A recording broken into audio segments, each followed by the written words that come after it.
உங்கள் favourite TV ஷோக்களை இனி miss பண்ண தேவையில்லை. ZEE5 இல் முற்றிலும் இலவசமாக காணுங்கள். இங்கேயும் எப்பொழுதும்.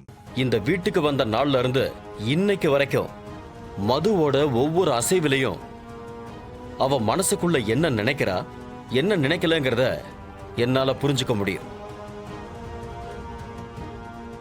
அப்படி புரிஞ்சுக்க முடியாத அளவுக்கு நான் ஒன்னும் முட்டாள் கிடையாதுடா மடையா.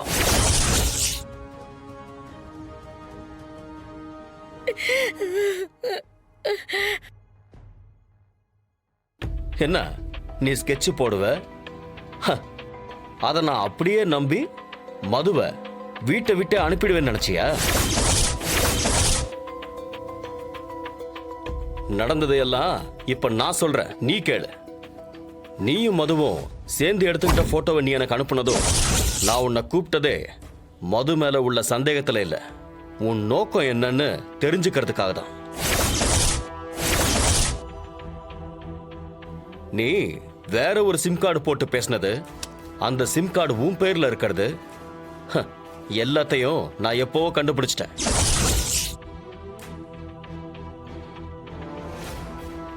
ஆனா எதுவுமே தெரியாத மாதிரி நான் உன்கிட்ட நடிச்சேன். கிரண், நீயும் கண்டிப்பா வந்துரு.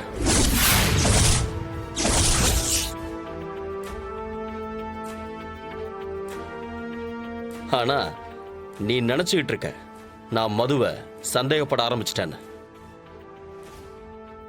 அன்னைக்கு நீ மதுவை பேங்க்குக்கு கூட்டிட்டு போனது, ஜாயிண்ட் அக்கவுண்ட்ல இருந்து பணம் எடுக்கணும்னு சொல்லி மது கிட்ட போய் சொன்னது எல்லாம் எனக்கு தெரியும்.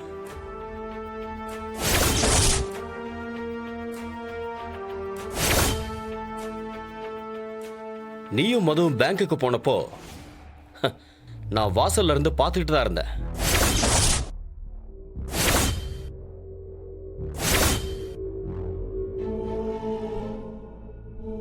நான் மதுவை ஃபாலோ பண்ணிட்டு வந்தது அவங்க மேல சந்தேகப்பட்டு இல்ல, உன்னால மதுவுக்கு எந்த ஆபத்தும் வந்துடக்கூடாது, உன்னால மது எந்த பிரச்சனையும் ஃபேஸ் பண்ணிடக்கூடாதுன்னு தான்.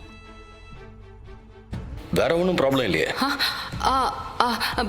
ப்ராப்ளம் அதெல்லாம் ஒன்றும் இல்லை. நீ எவ்வளவு பெரிய கிரிமினல்னு எனக்கு தெரியும்டா ராஸ்கல். மதுவை உன் வீட்டுக்கு வர வைக்கணுங்கிறதுக்காக ஸ்ருதி மாதிரி நீ அவளுக்கு மெசேஜ் அனுப்பி வர வச்சிருக்க.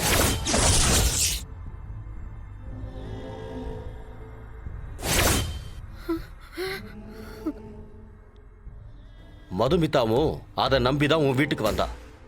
நீ அதை உனக்கு சாதகமா பயன்படுத்திக்கிட்ட ராஸ்கல்.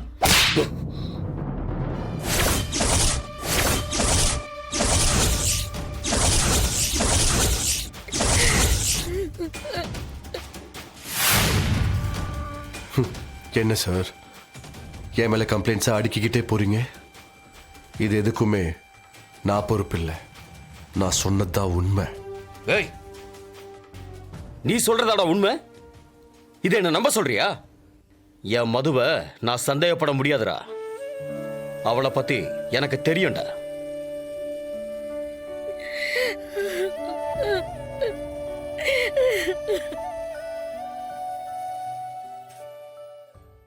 ZEE5 ஆப்பை டவுன்லோட் செய்து அனைத்து எபிசோடுகளையும் இலவசமாக பாருங்க.